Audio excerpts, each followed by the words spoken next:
warahmatullahi wabarakatuh. Perkenalkan, nama saya Hapni. Saya Prodi Pendidikan Agama Islam, Fakultas Tarbiyah dan Ilmu Keguruan, semester 3, kelas PAI A. Pada kesempatan kali ini saya akan sedikit menjelaskan mengenai tokoh-tokoh kejayaan dinasti Turki Utsmani. Turki Utsmani ini merupakan salah satu kerajaan Islam terbesar di kala itu. Turki Utsmani ini didirikan oleh Osman bin Ertugrul. Osman ini merupakan putra dari Ertugrul, salah satu pemimpin suku nomaden di daratan Anatolia. Osman ini memulai memperluas wilayah kekuasaannya ke arah barat laut, dan dia berhasil membebaskan kota Bursa pada tahun 1326. Kemudian ia kembali membebaskan kota Tesaloniki pada tahun 1387.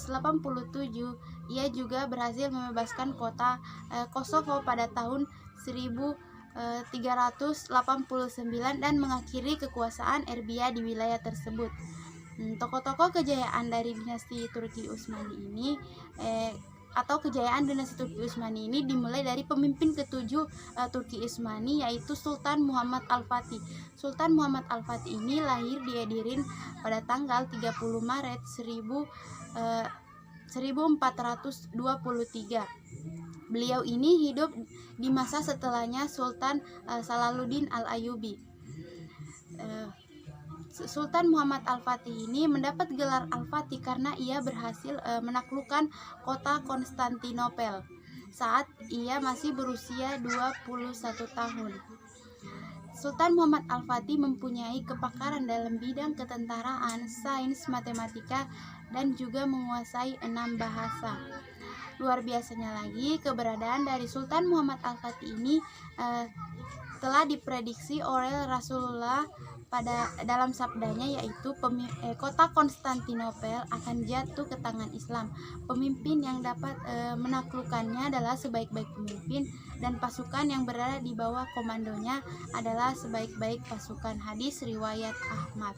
Muhammad Al-Fatih juga mengganti nama Konstantinopel menjadi Istanbul atau negeri Islam, yang kini telah diganti oleh Sultan Mustafa Kemal Atatürk menjadi Istanbul yang kita ketahui saat ini. Sultan Muhammad Al-Fatih ini merupakan sultan yang paling terkenal pada masa Daulah Turki Utsmani. Al-Fatih merupakan gelar yang senantiasa melekat pada dirinya karena dialah yang berhasil mengakhiri atau menaklukkan kerajaan Romawi yang telah berkuasa lebih dari 11 abad tersebut.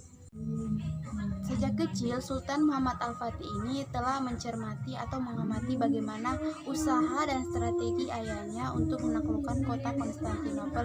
Bahkan ia telah mengkaji bagaimana usaha-usaha dan strategi dari pemimpin-pemimpin Islam sebelumnya untuk menaklukkan kota Konstantinopel.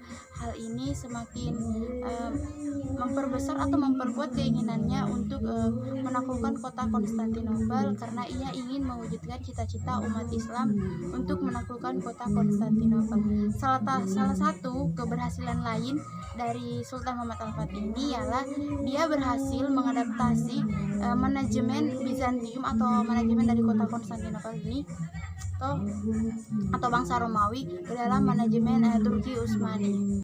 Ketika dia ingin menyerang Konstantinopel, ia menyiapkan lebih dari 4 juta pasukan untuk mengepung kota Konstantinopel dari darat. Pada saat pengepungan, banyak pasukan Utsmani yang gugur karena kuatnya pertahanan benteng tersebut.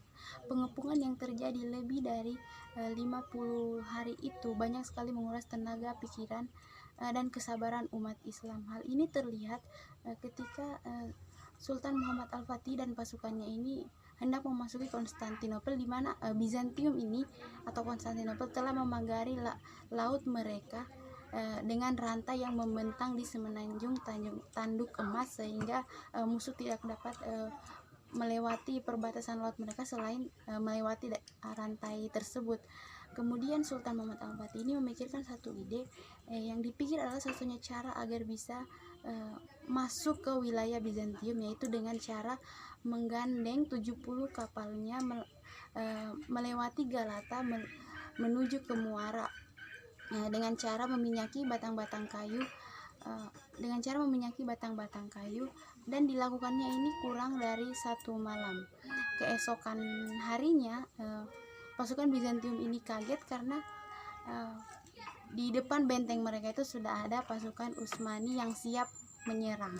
Akhirnya peperangan pun terjadi oleh orang-orang yang tidak takut akan kematian, hingga pada tanggal 29 Mei 1453 Sultan Muhammad Al-Fatih berhasil memasuki kota Konstantinopel. Ketika ia memasuki kota Konstantinopel, ia turun dari kudanya dan bersujud sebagai bentuk rasa syukur kepada Allah Subhanahu wa Ta'ala. Menaklukkan kota Konstantinopel, Sultan Muhammad Al-Fatih ini juga berhasil menaklukkan Balkan, Yunani, Rumania, Albania, dan juga Asia Kecil. Bahkan ia telah mempersiapkan pasukan dan telah menyusun strategi untuk menyerang kerajaan Romawi di Italia. Akan tetapi sebelum ia mewujudkan hal tersebut, kematian telah datang kepadanya. Sultan Al-Fatih membangun lebih dari 300 masjid, 57 sekolah, dan 59 permandian di berbagai wilayah Utsmani. Salah satu peninggalan Muhammad Al-Fatih yang terkenal yaitu Masjid Muhammad II atau Masjid Al-Fatih yang ada di Turki. Tokoh kejayaan Turki Utsmani yang kedua itu adalah Sultan Bayezid II. Sultan Bayezid II ini merupakan putra dari Sultan Muhammad Al-Fatih. Dia ini adalah seorang yang ramah, lemah lembut, dan dia ini lebih suka berdamai dengan musuh-musuhnya. Sultan Bayezid II ini merupakan pemimpin yang saleh. Dia ini taat dalam menjalankan perintah Al-Quran dan syariat Islam. Pada masa kepemimpinannya, seluruh pendapatan negara itu digunakan untuk melakukan pembangunan tempat-tempat umum seperti membangun rumah sakit, jembatan, sekolah, masjid, dan lain-lain. Dia juga berhasil memperluas wilayah Utsmani itu sampai ke Transilvania, Cordova, Siklus, dan Mansos. Kejayaan yang ketiga ialah Sultan Selim I atau Sultan Salim I. Sultan Salim ini merupakan putra dari Bayezid II. Pada tahun 1517 dia menghancurkan Kesultanan Mamluk dan merebut wilayah kekuasaannya yaitu Mesir, Palestina, dan juga Suriah. Kerajaan Mamluk ini merupakan kerajaan yang berkuasa di sekitaran Arab Saudi begitu. Sultan Selim juga ini bertekad untuk mengadakan perang melawan Persia saat perang, dan akhirnya perang terjadi dan lagi-lagi dimenangkan oleh Sultan Selim ini. Sultan Selim ini memiliki watak yang berapi-api dan menaruh harapan besar terhadap bawahannya. Sultan Selim ini memimpin Utsmani itu dengan cara yang cukup memuaskan dan selalu memikirkan kepentingan rakyatnya. Sultan Selim I ini merupakan pemimpin yang paling sedikit kepemimpinannya, di mana ini dia hanya memerintah 8 tahun saja, tapi dia berhasil melipat gandakan wilayah kekuasaan Utsmani dalam waktu yang sangat singkat. Sebelumnya itu wilayah kekuasaan Utsmani itu hanya 2,5 juta kilometer menjadi 6,5 juta kilometer ketika ia berkuasa. Terus tokoh kejayaan yang keempat atau yang terakhir ini adalah Sultan Sulaiman Al-Kanuni. Sultan Sulaiman Al-Kanuni ini mendapat gelar Al-Kanuni karena ia telah berhasil menciptakan atau membuat hukum berupa undang-undang yang berdasarkan hukum Islam dengan sistem peradilan yang adil dan juga efisien. Sultan Sulaiman Al-Kanuni juga ini membangun Kesultanan Utsmani di Hungaria dan di wilayah Eropa lainnya setelah ia berhasil mengalahkan 21 koalisi negara Eropa dalam Perang Mohawk yang terjadi pada tahun 1526.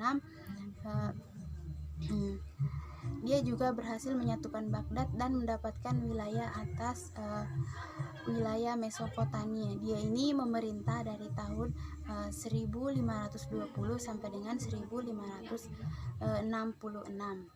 Itulah beberapa tokoh-tokoh kejayaan dari dinasti Turki Utsmani. Itu sebenarnya tokoh dari atau pemimpin dari dinasti Turki Utsmani itu ada banyak, tapi kalau tokoh kejayaannya itu setahu saya hanya ada 4 saja. Lebih dan kurangnya mohon dimaafkan. Wabillahi taufiq wal hidayah. Wassalamualaikum warahmatullahi wabarakatuh.